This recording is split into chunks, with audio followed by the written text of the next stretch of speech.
सुनकर अच्छा लगा। चलो बेटा, सेक्शन क्या है दिख रहा है आप लोगों को या और बड़ा करूं? सही है। सेक्शन 66 मैं लिख के ले आया कि भाई आपको हमारा टाइम बच जाए। ठीक, कह रहा रिडक्शन इन शेयर कैपिटल, यानी हम क्या करेंगे, अपनी शेयर कैपिटल को कम करेंगे। डन। कैसे कैसे कर सकते हैं? बोलता है कंपनी लिमिटेड बाय शेयर और गारंटी हैविंग शेयर कैपिटल ये काम कर सकती है। उसे पास करना पड़ेगा एसआर और अप्लाई करना पड़ेगा ट्रिब्यूनल के पास अल्टर करके अपनी एमओए। यानी तीन तरीके हैं, तीन तरीके हैं। क्या क्या करना पड़ेगा? कर, वो तो बोलता है कि कर ये सकता है, company limited by share and limited by guarantee having share capital, वो ये काम कर सकती है। कैसे करेगी? एसआर पास करके, एमओए को अल्टर करके और अप्लाई करके ट्रिब्यूनल के पास कंफर्मेशन के लिए। ट्रिब्यूनल के पास वो अप्लाई करेगी कि ट्रिब्यूनल हम ना अपनी कैपिटल को रिड्यूस कर रहे हैं। हम क्या कर रहे हैं? अपनी कैपिटल को रिड्यूस कर रहे हैं। तो ट्रिब्यूनल चेक करेगा, अभी आगे देखेंगे। ट्रिब्यूनल चार लोगों से पूछेगा कि भैया देखो आपको तो कोई दिक्कत नहीं, सेंट्रल गवर्नमेंट से पूछेगा, रजिस्ट्रार से पूछेगा, सेबी से पूछेगा और क्रेडिटर से पूछेगा। किन चार लोगों से पूछेगा ट्रिब्यूनल? सेंट्रल गवर्नमेंट से पूछेगा, रजिस्ट्रार से, सेबी से अगर लिस्टेड कंपनी है तो, ठीक, और क्रेडिटर से। ठीक, कि ये कंपनी अपना जो कैपिटल है वो रिड्यूस कर रही है तो आपको तो कोई दिक्कत नहीं है। डन। चले, अभी आप ना मैनर समझ लो। मैं अभी आपको फर्क दिखाऊंगा कि शेयर कैपिटल में रिडक्शन का क्या मतलब है, बायबैक का क्या मतलब है। अभी मैं आपको पढ़ा रहा हूं, फिर मैं क्वेश्चन डालूंगा आपके दिमाग में। जैसे मैंने एक क्वेश्चन ऑलरेडी डाला हुआ है। क्या? ये सब भी अपन को डिस्कस करना है अभी, क्योंकि ना बच्चे कंफ्यूज हो जाते हैं। ई शॉप पूछेगा तो आपके दिमाग में वो चलेगा, स्वेट इक्विटी शेयर। सच बोल रहा हूं मैं ये बात, क्योंकि दोनों एक से ही है। आप देखोगे तो वो भी मेहनत की कमाई है और ये भी मेहनत की कमाई है। आ रहा है नहीं आ रहा? अभी करेंगे उन्हें। चलो अभी आप बस मेथड समझ लो।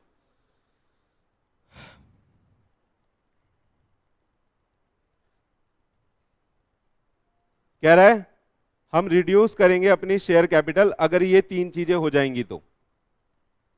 ठीक, अब रिड्यूस कैसे कर सकते हैं, आइए। ठीक, अच्छा एक बात और बोल रहा है, कह रहा है आप रिडक्शन नहीं कर सकते अगर आपका डिपॉजिट और इंटरेस्ट पेबल है किसी को, यानी आप पे नहीं कर रहे हो, वो एरियर खड़ा हुआ है बहुत सारा। किसका? कोई डिपॉजिट या उससे रिलेटेड कोई इंटरेस्ट अगर एरियर है, बकाया है, तो आप अपना रिडक्शन ऑफ कैपिटल नहीं कर सकते। आपको क्या करना पड़ेगा? उसे क्लियर करना पड़ेगा। ठीक, अब कह रहा है कि किस तरीके से करोगे रिडक्शन इन कैपिटल, आप किस तरीके से करोगे? तो पहला तरीका है एक्सटिंग्यूश कर दोगे आप और रिड्यूस कर दोगे liability with respect to the share capital not paid up. इसका मतलब क्या है सर? मैं बता देता हूं। भाई एक शेयर कैपिटल थी जिसपे 10 रुपए पेड अप अमाउंट थी, हमने 7 रुपए मंगा लिया और अभी 3 रुपए बकाया है। ठीक है, ये लेफ्ट है। तो हम क्या कर रहे हैं, इसको क्या कर रहे हैं? एक्सटिंग्यूश कर रहे हैं। क्या कर रहे हैं? ठीक, या हम रिड्यूस कर रहे हैं इसमें लायबिलिटी। हम बोल रहे हैं भाई 3 बकाए थे ना, एक दे दे, 2 हम कैंसिल कर रहे हैं। Got it? Got it? आ गया? यही बात है, यही बात है क्या? देखो पढ़ के देखो आप। एक्सटिंग्यूश और reduce liability with respect to share capital not paid up. आ गया? चले चलो। इधर आगे बोलता है इधर विद, दूसरा पॉइंट, दूसरे, ये दूसरा मोड है। पहला मोड क्या हुआ बोलो? पहला मोड क्या है? किस तरीके से हम कैपिटल को रिड्यूस कर रहे हैं। यहां पे हमने जितना अमाउंट कॉल्ड अप करा था उसमें से जो अभी नहीं आया है, नॉट पेड अप हो गया, वो नॉट पेड अप हो गया। जो नहीं आया है हम उसको क्या कर देंगे? छोड़ देंगे, हम उसको एक्सटिंग्यूश कर देंगे, या उसका कोई पोर्शन हम क्या कर देंगे? रिड्यूस कर देंगे। यानी लायबिलिटी अगर हमारी 5 रुपए की थी तो हम बोल देंगे कि भैया आप 2 रुपए दे दो, बाकी हम कैंसिल कर रहे हैं, हमें नहीं मंगाने। Got it? आ रहा है? आगे आइए। अब दूसरा तरीका कहता है इधर विद और विदाउट एक्सटिंग्विशिंग और रिड्यूसिंग। आप क्या कर रहे हो? कैंसिल कर रहे हो कोई भी पेड अप शेयर कैपिटल, कोई भी पेड अप शेयर कैपिटल जो क्या हो गई है? लॉस्ट हो गई है। लॉस्ट का मतलब खो गया है। हम मांग रहे हैं, बंदा है ही नहीं, हम मांग रहे हैं, बंदा मिल ही नहीं रहा। मतलब उससे पैसा मंगाना मुश्किल हो रहा है, उससे पैसा मंगाना मुश्किल हो रहा है, या हम पे कोई ऐसी पेड अप शेयर कैपिटल पड़ी हुई है, ध्यान से इधर प्लीज प्लीज प्लीज, अगर हम पे कोई ऐसी शेयर कैपिटल पड़ी हुई है, बस ये समझाना मुश्किल है मेरे लिए, बाकी सब आसान है और यही इंपॉर्टेंट है, क्योंकि बच्चा ना अब सब कुछ पढ़ लेगा, उसको यही नहीं पता चलेगा रिडक्शन का मतलब क्या है। आप कम से कम ये तो समझ गए, आप कम से कम ये तो समझ गए रिडक्शन का मतलब क्या है। एक पॉइंट आप समझ गए कि सर पेड अप जितनी कैपिटल थी उसमें से हम ना जो अमाउंट हमारा नॉट पेड अप था उसको एक्सटिंग्यूश कर देंगे या उसको रिड्यूस कर देंगे, that means reduction of capital. आ रहा है, ये समझना ज्यादा जरूरी है। तरीके तो आप 2 मिनट में समझ जाओगे, सर एसआर पास करना है, सर एमओए अल्टर करना है, सर ट्रिब्यूनल से कंफर्मेशन लेनी है, ट्रिब्यूनल सर 4 बंदों से पूछ लेगा, उन 4 बंदों से कंफर्मेशन आ जाएगी तो कर सकते हैं, वो तो इजी है। लेकिन ये समझना मुश्किल है कि मतलब क्या है इसका, समझ रहे हो। अभी जैसे एक क्वेश्चन डाला हुआ है मैंने आपके दिमाग में, चलो आ जाओ। कह रहा है लॉस्ट हो गई या कैंसिल हो गई कोई पेड अप शेयर कैपिटल, सुन लो कैंसिल कर रहे हैं, क्यों कर रहे हैं, क्योंकि अनरिप्रेजेंटेड बाय अवेलेबल असेट, वो पेड अप शेयर कैपिटल के रिस्पेक्ट में हमारे पास असेट नहीं है, उस पेड अप शेयर कैपिटल के रिस्पेक्ट में हमारे पास असेट नहीं है। ये कैसे समझ में आएगा, बैलेंस शीट से हमने पैसा मंगाया था, उस पैसे को रिप्रेजेंट करने के लिए कोई असेट नहीं है, इधर उधर हो रहा है कुछ, डन। तो हम क्या कर रहे हैं, हम उस कैपिटल को रिड्यूस कर सकते हैं इस सेक्शन में, इस सेक्शन में हम उस कैपिटल को रिड्यूस कर सकते हैं। या हाँ, तो मान लो पैसे आए, हमने मंगाए थे 1000 करोड़, ध्यान से सुनना आप, हमने मंगाए थे 1000 करोड़, 900 की हमारे पास असेट दिख रही है, 100 रुपए पता नहीं कहां गायब है, उसको रिप्रेजेंट करने के लिए हमारे पास असेट ही नहीं है, डन। तो ये जो 100 रुपए हैं ये हमें वापस हम रिडक्शन ऑफ कैपिटल कर सकते हैं इसका, ये बात कह रहा है, डन। चले अभी मैं डिटेल में पढ़ाऊंगा, मैं कंपैरिजन कराने वाला हूं आपका किससे, बायबैक और रिडक्शन ऑफ कैपिटल, क्योंकि मेरे माइंड में भी खिचड़ी पक रही थी, ये क्या है, दोनों तो सेम चीज है। हम बायबैक कर रहे हैं, बायबैक का मतलब मार्केट से हम मंगा ले रहे हैं, रिडक्शन ऑफ कैपिटल मतलब हम अपनी कैपिटल को कम कर रहे हैं, बायबैक से भी कैपिटल कम होती है, इससे भी कम होती है, लेकिन ये जो रिडक्शन है ये कहता है बायबैक को हम रिडक्शन ऑफ कैपिटल नहीं मानते। अभी ये सब पढ़ेंगे, डन। चलो ये तो सिंपल है, कह रहा है pay off excess paid up share capital, तो हमारे पास excess paid up share capital आ गई थी, हमारे पास पैसा ज्यादा आ गया, हमें जरूरत नहीं है, तो हम कह रहे हैं इसका रिडक्शन मार देते हैं, इसका रिडक्शन मार देते हैं। इससे क्या होता है, हम ना अपना कैपिटलाइजेशन मार्केट में है, जितने हम कैपिटलाइजेशन है हमारा, हम उसे कम करते हैं। उसे कम क्यों करते हैं हम, मान लो मेरा मार्केट कैप था 10,000 करोड़ का, ठीक, तो जब मैं डिविडेंड बांटता हूँ तो बहुत सारे लोगों को बांटना पड़ता था, सब पे छुट्टा छुट्टा छुट्टा छुट्टा जाता होगा। अब मैं इस कैपिटल को 1000 करोड़ कर दूं तो अब डिविडेंड कैसा जाएगा बताना, सब पे मोटा मोटा जाएगा। तो एक ये रीजन भी है रिडक्शन ऑफ कैपिटल करने का, वन ऑफ द रीजन ये है कि हम डिविडेंड ज्यादा देना चाहते हैं, हम मार्केट कैपिटलाइजेशन कम करना चाहते हैं। ऐसा होता है ना कि यार बहुत सारे पार्टनर हो गए, यार कुछ मुनाफा ही नहीं हो रहा, पार्टनर कम करो मुनाफा ज्यादा हो जाएगा, आ रहा है समझ में, तो ये वो मेथड है। गॉट इट, समझ में आया, यहां तक समझ में आया पक्का। चलो अब एक बार दोबारा से ये कर लेते हैं, कैसे कैसे कर सकते हैं देखना, यहां तक समझ में आया। कंपनी लिमिटेड बाय शेयर या गारंटी वाली हैविंग शेयर कैपिटल एसआर पास करके एमओए को अल्टर करके ट्रिब्यूनल के पास जाके रिड्यूस कर सकती है अपनी शेयर कैपिटल, ध्यान से समझिएगा ये इंपॉर्टेंट है बहुत। रिड्यूस करने के मेथड क्या है, या तो एक्सटिंग्विश कर दो या रिड्यूस कर दो liability with respect to the capital not paid up, या आप कर दो, आप या कर दो कैंसिल अपनी पेड अप शेयर कैपिटल, कौन सी जो लॉस्ट हो गई है या जिसके रिस्पेक्ट में हमारे पास असेट खड़ी हुई नहीं है, जिसके रिस्पेक्ट में हमारे पास असेट खड़ी हुई नहीं दिख रही है, तो हम उस पेड अप शेयर कैपिटल को क्या करेंगे, रिड्यूस कर सकते हैं, डन। या हमारे पास ज्यादा पैसा आ गया भाई, बहुत ज्यादा पैसा आ गया, हम डूब के मरने वाले हैं उसमें, मतलब हमें ये लग रहा है भाई बहुत पैसा आ गया, डोनाल्ड डक वाला देखा होगा आपने, वो तैरता रहता है पैसे के अंदर, उतना पैसा आ गया हमारे पास। अब हम क्या कर रहे हैं, हमने बोल दिया भैया इतने एक्सेस पैसे की जरूरत है ही नहीं, आप क्या कर दो इसे वापस दे दो, तो हम रिडक्शन ऑफ कैपिटल कर लेंगे।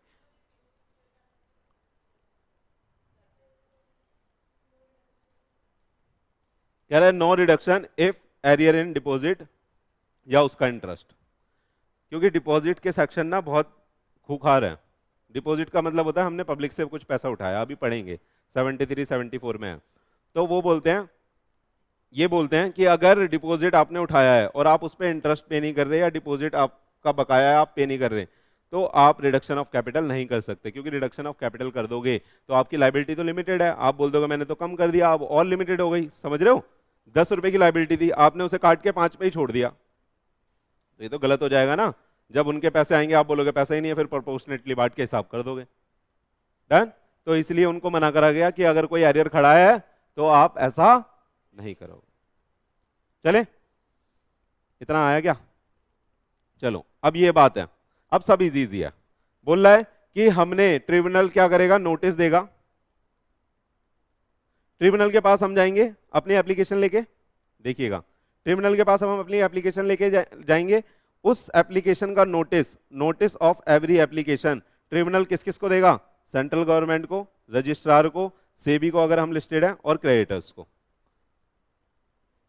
ठीक है, कि वो क्या बोलेगा, सेंट्रल गवर्नमेंट, रजिस्ट्रार, सेबी और हाँ हाँ हाँ क्रेडिटर्स, ये लोग ना अपनी कैपिटल रिड्यूस कर रहे हैं, देख लो जरा। क्योंकि आप तो बताओगे नहीं, आप क्यों नहीं बताओगे? क्रेडिटर मना करेगा, कहेगा कल को मेरी लाइबिलिटी कौन पे करेगा, तुम तो अपनी कैपिटल रिड्यूस कर रहे हो, वहीं से तो कल को बाइंडिंग होगा, तो लास्ट में उस कैपिटल में से ही तो मेरे को पैसा मिलेगा। आ रहा है समझ में? तो इसलिए क्रेडिटर तो हमेशा अपोज करेगा इस चीज को, और आप बताना नहीं चाहोगे, तो ट्रिब्यूनल को ड्यूटी दी गवर्नमेंट ने कि गवर्नमेंट गवर्नमेंट तू बताएगा। तो गवर्नमेंट कौन? ट्रिब्यूनल। एक तरह से ट्रिब्यूनल किस किस को बताएगा, सेंट्रल गवर्नमेंट को, रजिस्ट्रार को, सेबी को और क्रेडिटर्स को। डन। सेबी को कब बताएगा, only in case of listed company, otherwise बताने की जरूरत नहीं है। सही है। अच्छा, कितने दिन में वो चाहता है कि ये रिप्रेजेंटेशन आ जाए? तो लॉ बोलता है कि 3 महीने के अंदर अंदर आपको वहां से जवाब चाहिए। किससे? 4 बंदों से। कौन कौन से 4 बंदे? सेंट्रल गवर्नमेंट, रजिस्ट्रार, क्रेडिटर से भी, ये चारों बंदों से जवाब चाहिए। कितने दिनों में चाहिए? 3 मंथ फ्रॉम द नोटिस। अगर कोई रिप्रेजेंटेशन नहीं आई तो ये प्रज्यूम कर लिया जाएगा कि उन्हें कोई ऑब्जेक्शन नहीं है। हमने भाई ट्रिब्यूनल के पास गए, हम कंफर्मेशन के लिए ट्रिब्यूनल के पास एप्लीकेशन दे दी, उस एप्लीकेशन को ट्रिब्यूनल ने आगे 4 लोगों में फॉरवर्ड कर दिया, वो लोग इतने बिजी हैं कि वो जवाब ही नहीं दे रहे, तो 3 महीने एक्सपायर होने के बाद हम ये मान लेंगे कि वो प्रिज्यूम नो ऑब्जेक्शन है, यानी कि इट इज डीम्ड कि उन्हें कोई ऑब्जेक्शन नहीं है और हमारा ये ग्रांट हो जाएगा रिडक्शन। Got it? चले चले, आ जाओ। आ गया? इतना आ रहा है या नहीं आ रहा? चलो, अब कह रहा है tribunal to sanction such reduction. Tribunal sanction करने से पहले इन बातों का ध्यान रखेगा, ये जो बातें अभी मैं करने वाला हूं आपसे, है ना। कह रहा है tribunal to sanction such reduction. कब सैंक्शन करेगा वो? If it is satisfied that the debt given of every creditors, जो जो डेट दिया हुआ है हर क्रेडिटर ने, उसके लिए आप, उसके डिस्चार्ज के लिए आपके पास सफिशिएंट पैसा है, उसके डिस्चार्ज के लिए आपके पास सफिशिएंट पैसा है, और वो डेट डिटरमाइंड है कि आपके पास इतना पैसा है, वो या सिक्योर्ड है किसी के पास, या आपने उनकी कंसेंट ऑब्टेन कर ली है। यानी वो क्या करेगा, वो क्रेडिटर्स को एक बार देखेगा कि क्रेडिटर्स का तो हित यहाँ पे हार्म नहीं हो रहा, क्या ऐसा तो नहीं हो रहा कल को ये रिडक्शन कर दें कैपिटल, और कल को जब क्रेडिटर के पैसे देने की बारी आए तो वो बोले भैया हम पे तो पैसा ही नहीं है, मेरा तो मामा ही नहीं है। ऐसा तो नहीं होगा?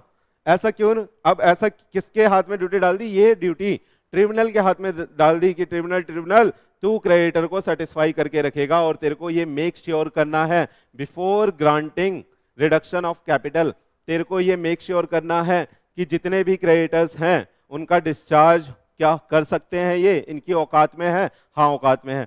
क्या वो जो पैसा है वो डिटरमाइंड है कि कितना पैसा पे करना है? क्या वो सिक्योर है? क्या आपने उनकी कंसेंट ऑब्टेन कर ली? कंसेंट किसकी? क्रेडिटर्स की। तो ट्रिब्यूनल बोलता है हाँ कर लिया ये सब मैंने। अब ट्रिब्यूनल ये सब कैसे करेगा? अच्छा, ट्रिब्यूनल बोलता है हाँ मैंने ये कंसेंट ले ली, ट्रिब्यूनल नोटिस भेजेगा, सबको लेगा उनसे कंसेंट वंसेंट, है ना। अच्छा, दूसरी चीज क्या मेक श्योर करनी है उसे? दूसरी चीज उसे मेक श्योर करनी है कि अकाउंटिंग ट्रीटमेंट ऑफ रिडक्शन, जो ये रिडक्शन ऑफ कैपिटल होने वाला है, इसका क्या प्रॉपर अकाउंटिंग ट्रीटमेंट कंपनी कर रही है। डन। अकाउंटिंग ट्रीटमेंट बोले तो जो आप अकाउंट्स पढ़ते हो, कैसे एंट्री पास होगी, कैसे रिकॉर्ड होंगी चीजें, कैसे जो पैसा हम मंगा रहे हैं वो रिकॉर्ड होगा, और कैसे जो शेयर्स हम सेक्रीफाइस कर रहे हैं, कैंसिल कर रहे हैं, उनको कैसे हम कैंसिल करेंगे। डन। तो वो अकाउंटिंग ट्रीटमेंट। अब ये मेक श्योर कैसे करेगा ट्रिब्यूनल, ये मेक श्योर कैसे करेगा ट्रिब्यूनल?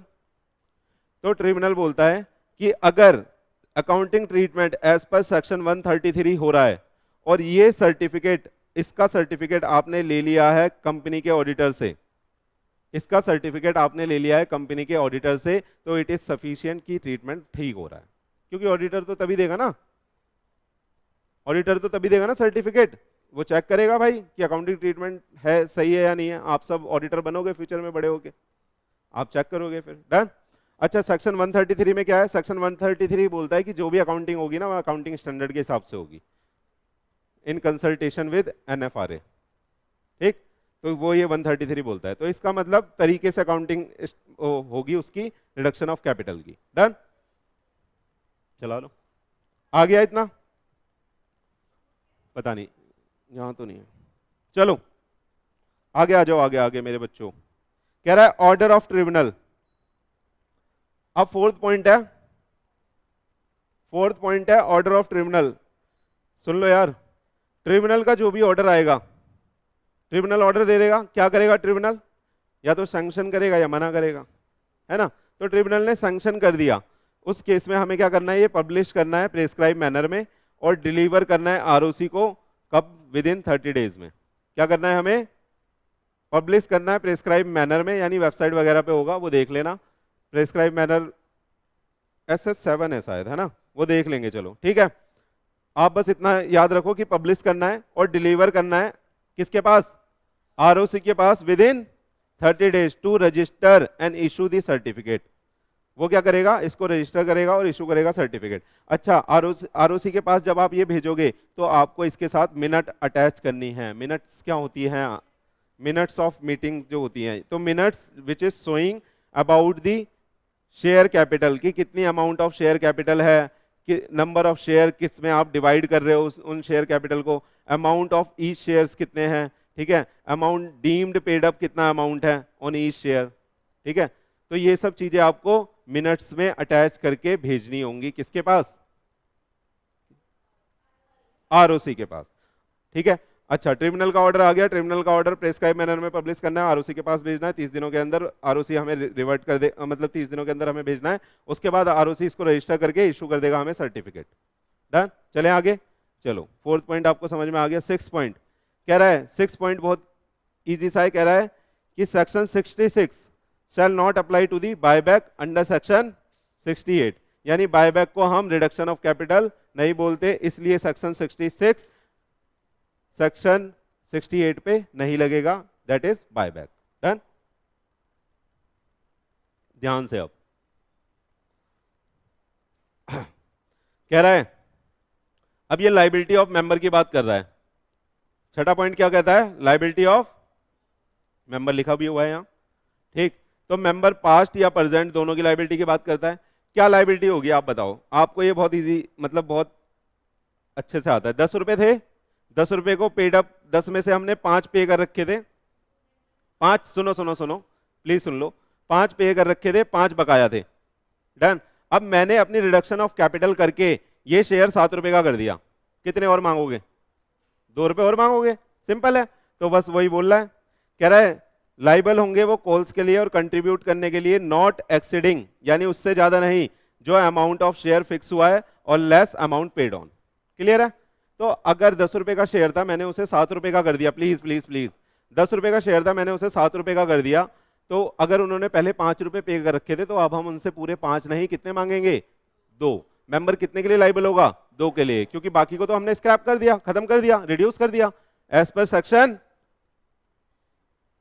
66, एज पर सेक्शन 66 हमने क्या कर दिया है? शेयर का रिडक्शन कर दिया, यानी शेयर कैपिटल को हमने रिड्यूस कर दिया है। चले चले, अब ध्यान से, 6 पॉइंट में ही ये सब पॉइंट है आगे, लायबिलिटी वाले में ही, ठीक। ये बोलता है, कह रहा है where the name of the creditor is not entered in the list of creditor. अच्छा मेरी बात सुनो, जब हम ट्रिब्यूनल के पास भेज रहे थे एप्लीकेशन, तो ट्रिब्यूनल क्या कर रहा था बताना? 4 लोगों के पास जा रहा था, उसमें से one of them is creditor. तो क्रेडिटर, ट्रिब्यूनल को कैसे पता चलेगा कौन क्रेडिटर है? हम लिस्ट देंगे उसे, कंपनी का क्रेडिटर कौन? भैया मेरी देनदारी किस किस पे है, मेरे को ही तो पता होगा, या लेनदारी कंपनी को पता होगा? कंपनी से मुझसे ही तो पूछोगे किसको सर पैसे देने हैं, किससे लेने हैं, तो कंपनी को पता होगा। तो कंपनी को एक लिस्ट देनी पड़ेगी ट्रिब्यूनल को कि ये सारे मेरे क्रेडिटर है, ले जा पूछ, यही तो बोलेंगे अपन, ये सारे मेरे क्रेडिटर है, ले जा पूछ खेल, तो हम लिस्ट देंगे। डन। अगर हमने किसी क्रेडिटर का नाम उस लिस्ट में नहीं दिया, छुपा रहे हैं हम बोल रहे हैं ये साला मना करेगा, इसका नाम मत दो क्रेडिटर में, नाम ही मत दो क्रेडिटर की लिस्ट में, ट्रिब्यूनल तो जिसका नाम है उससे पूछेगा। समझ रहे हो? हमने उसका नाम नहीं दिया। अब या तो वो अपनी इग्नोरेंस की वजह से उसकी, या अदरवाइज किसी भी वजह से XYZ एनी रीजन, अगर हमने उसका नाम नहीं दिया और कंपनी ने डिफॉल्ट कर दिया सेक्शन 6 में IBC, ये सेक्शन है जो बताता है कौन कौन एक्शन ले सकता है, आपसे रिलेटेड नहीं है, ये आपके सिलेबस में ये नहीं है। बस आपको ये समझना है कि सेक्शन 6 ऑफ IBC का डिफॉल्ट हुआ है, जो मैंने थोड़ा सा लिख दिया आपके लिए कि इसमें वो पूछा जाता है कौन कौन एक्शन ले सकता है डिफॉल्ट के केस में। तो अब ये किस केस में गेम चल लिया? हमें क्रेडिटर का नाम देना था, हमने क्रेडिटर का नाम नहीं दिया, ठीक है, तो क्या होगा? पहला बोलता है every member of the company on the date of the registration of reduction with ROC liable to contribute as in case of winding up। तो हर मेंबर कंपनी का जो उस दिन मेंबर था, जिस दिन हमने रजिस्ट्रेशन कराया था अपने रिडक्शन का, उस दिन वो ऐसे लाइबल हो जाएगा जैसे वो उस दिन लाइबल होता जैसे कि वाइंड अप हुआ है। एवरी मेंबर ऐसे लाइबल हो जाएगा जैसे वो वाइंड अप पे लाइबल होता। एवरी मेंबर ऐसे लाइबल हो जाएगा जैसे वो वाइंड अप पे लाइबल होता उस क्रेडिटर के लिए, इन रिस्पेक्ट ऑफ उस क्रेडिटर की बात चल रही है, तो उस क्रेडिटर के लिए हर मेंबर लाइबल हो जाएगा आफ्टर रिडक्शन। अरे अब सुनो, मैं बता रहा हूं आपको हमें क्या करना था, सुन लो, रिडक्शन ऑफ कैपिटल के लिए क्रेडिटर की कंसेंट चाहिए थी, सबकी मिल गई, एक की नहीं मिली, वो एक नाराज होगा नहीं होगा? होगा। तो उसके लिए, उसके पैसे देने के लिए कौन लाइबल होगा? हम, है ना? तो अगर आपने डिफॉल्ट करा है, आपने उसका नाम नहीं दिया, तो हर मेंबर उसके लिए लाइबल हो जाएगा कंट्रीब्यूट करने के लिए जैसे वो वाइंड अप पे करता। वाउंड अप नहीं हुआ है कंपनी का, लेकिन इस तरीके से वो लाइबल बन जाएगा, उसका पैसा आपको इमीडिएटली चुकाना पड़ेगा। आ रहा है? चलो, कह रहा है अब कह रहा है कंपनी वाउंड अप में चली गई, company is wound up on application by that creditor. Creditor के हाथ में इतनी पावर है, देख लो, बड़ा क्रेडिटर होगा, उसका यार पैसा मार रहे हो आप लोग, तो कंपनी वाउंड अप में चली गई on application by that creditor, तो उस केस में आपको settle list of person liable to contribute देनी पड़ेगी। यानी आप एक लिस्ट जारी करोगे और बोलोगे ये पर्सन मिलके इस बंदे का पैसा देंगे। Got it?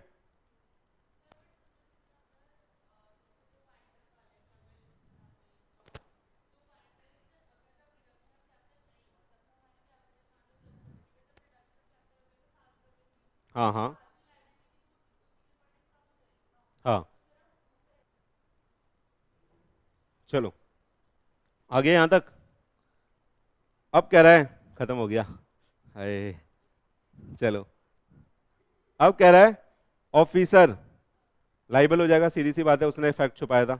ऑफिसर जिसने कंसील करा था the name of the creditor, भैया हमें पता था कि ये बंदा मना करेगा इसलिए मैंने उसका नाम हटा दिया, ठीक है। या जिसने मिस रिप्रेजेंट करा है नेचर एंड अमाउंट, उसके किसी अमाउंट को, क्रेडिटर था हमारा 100 करोड़ का, हमने उसे दिखा दिया 1 लाख रुपए का क्रेडिटर है, टुच्चा है तो क्या दिक्कत है, पूछ लो, नहीं पूछो क्या फर्क पड़ता है। तो आपने अमाउंट मिस रिप्रेजेंट कर दी या नेचर मिस रिप्रेजेंट कर दिया, वो पिछले 5 सालों से क्रेडिटर है, आप दिखा रहे हो अभी अभी बनाया 6 महीने पहले का। डन। या आप सुन लो ध्यान से, या आपको ये बात पता थी और आपने इसकी प्राइवेसी रखी है, आपको ये दोनों ऊपर वाले फैक्ट पता थे और आपने इसे छुपा के अपनी जेब में रखा है, अपने दिमाग में रखा है, तो वो सारे ऑफिसर कौन से 1, 2 एंड 3 लाइबल हो जाएंगे अंडर 447। आ गया रिडक्शन ऑफ कैपिटल, पक्का? एक बार रिवाइज मार ले। चलो बिना स्लाइड के मारे या स्लाइड के साथ मारे? चलो आ जाओ। सर आपने इतनी मेहनत करी है लिखने में, तो सर स्लाइड तो लगेगी ना। चलो सेक्शन सुन लो, सेक्शन 66 क्या बोलता है? Reduction in share capital. ठीक है, अब बोलता है कैसे कैसे कर सकते हैं। पहले तो कौन कर सकता है? कंपनी लिमिटेड बाय शेयर या company limited by guarantee having share capital. कैसे कैसे करेंगे? एसआर पास करना पड़ेगा, एमओयू का अल्टर करना पड़ेगा, ट्रिब्यूनल के पास जाना पड़ेगा, कंफर्मेशन लेनी पड़ेगी। ठीक है, उससे क्या होगा? हम रिड्यूस कर सकते हैं शेयर कैपिटल, लेकिन हम तब नहीं कर सकते अगर कोई डिपॉजिट का एरियर है या उसका इंटरेस्ट बकाया है। कैसे कैसे करेंगे बताइए? पहला, या आप पहला बताइए, आप एक्सटिंग्यूश कर दोगे या रिड्यूस कर दोगे अपनी amount which is not paid up. यानी 10 रुपए का शेयर था, उससे 5 आ गए थे, 5 बकाए थे, हमने बोल दिया कि 5 छोड़ दे, मत दे, तो ये क्या हो गया? Reduction of capital.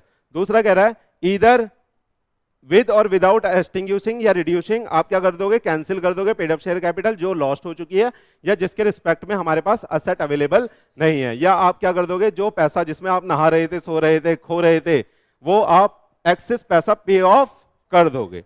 डन। ये तो रहे मेथड। फिर क्या बोलता है? ट्रिब्यूनल के पास जाना पड़ेगा। ट्रिब्यूनल क्या करेगा? एक नोटिस देगा।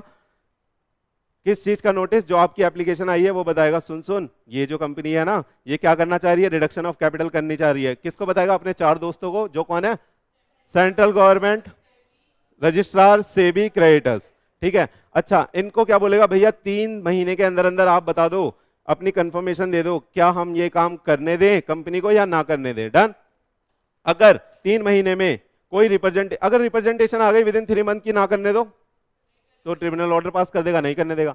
अगर कोई रिप्रेजेंटेशन नहीं आई विद इन 3 मंथ, तो ये मान लेंगे कि उन्हें कोई ऑब्जेक्शन नहीं है और ये रिडक्शन ऑफ कैपिटल सैंक्शन हो जाएगा। सही है। अच्छा, रिडक्शन ऑफ कैपिटल सैंक्शन करने से पहले ट्रिब्यूनल को क्या सेटिस्फाई करना पड़ेगा? ये सेटिस्फाई करना पड़ेगा कि भाई साहब जो भी क्रेडिटर थे ना, ईच एंड एवरी क्रेडिटर लिखा है, ध्यान से सुनिएगा, ईच एंड एवरी क्रेडिटर को आप डिस्चार्ज कर सकते हो। आप वो डिटरमाइंड है कितना पैसा उसे देना है, पैसा उसका सिक्योर है और उसकी कंसेंट ऑब्टेन कर ली गई है, ये उसे मेक श्योर करना पड़ेगा। और उसे ये भी मेक श्योर करना पड़ेगा कि जो रिडक्शन ऑफ कैपिटल है उसका accounting treatment as per section 133 है, जिसका सर्टिफिकेट मैंने कंपनी के ऑडिटर से लेके एनसीएलटी में फाइल कर दिया है, मतलब सर्टिफिकेट ले लिया है। ठीक है। अच्छा, ट्रिब्यूनल का ऑर्डर आ जाएगा तो उस ऑर्डर का क्या करेंगे? सर चने खाएंगे उसमें। सर उस ऑर्डर में हम चने रख के क्या करेंगे? उस ऑर्डर को हम पब्लिश करेंगे प्रेस्क्राइब मैनर में और आरओसी के पास भेजेंगे। आरओसी के पास कितने दिन में? 30 दिन में। 30 दिन में आरओसी क्या करेगा? उसे रजिस्टर करेगा और इशू कर देगा सर्टिफिकेट। सही है। अच्छा, जब आप उसे भेजोगे उसके साथ आपको मिनट भी भेजनी है। मिनट में क्या क्या लिखा होगा? Amount of share capital, number of share जिसमें आप डिवाइड कर रहे हो उसको, अमाउंट ऑफ ईच शेयर और amount of deemed paid up share. ठीक है, कि कितनी अमाउंट है पेड अप शेयर की। आ जाओ, सेक्शन 66 बोलता है कि बायबैक जो होगा हम उसको रिडक्शन ऑफ कैपिटल नहीं मानेंगे, यानी सेक्शन 66 68 पे नहीं लगेगा। फिर बोलता है लायबिलिटी, पास्ट मेंबर की कितनी होगी या प्रेजेंट मेंबर की कितनी होगी? उतनी ही जितनी अमाउंट फिक्स करी है, उससे ज्यादा नहीं होगी। जितनी अमाउंट आपने रिड्यूस कर दिया और जितना पेड अप कर दिया वो माइनस करके बाकी की लायबिलिटी होगी उसकी। Done. Where the name of the creditor, अगर आपने एंटर नहीं करा due to any reason XYZ, किसी भी रीजन से नहीं करा और आपने डिफॉल्ट कराया आईबीसी के सेक्शन 6 का, तो क्या होगा? Every member of the company, अगर कंपनी वाउंड अप में नहीं गई है उस केस में भी हर मेंबर कंपनी का वैसे लाइबल हो जाएगा जैसे कि कंपनी वाउंड अप में गई है। और अगर कंपनी वाउंड अप में चली गई है तो कंपनी को सेटल करनी पड़ेगी, एक लिस्ट देनी पड़ेगी कि ये पर्सन लाइबल है टू कंट्रीब्यूट करने के लिए। और लास्ट में बोलता है कि जो ऑफिसर जिसको इस फैक्ट के बारे में पता था कि हमने क्रेडिटर का नाम उड़ा दिया है या मिस रिप्रेजेंट कर दिया है नेचर या अमाउंट, या किसी ने उसकी प्राइवेसी मेंटेन करी है, किस चीज की प्राइवेसी मेंटेन करी है बताइएगा प्लीज? इन दो चीजों की प्राइवेसी मेंटेन करी है, यानी मेरे को पता था मैं तब भी नहीं बता रहा हूं, तो वो ऑफिसर भी लाइबल हो जाएगा अंडर सेक्शन 447। स्वाहा। चलो समझ में आया? अब मुझे लगता है आज की क्लास हमें यहीं समाप्त कर देनी चाहिए। हाँ जी।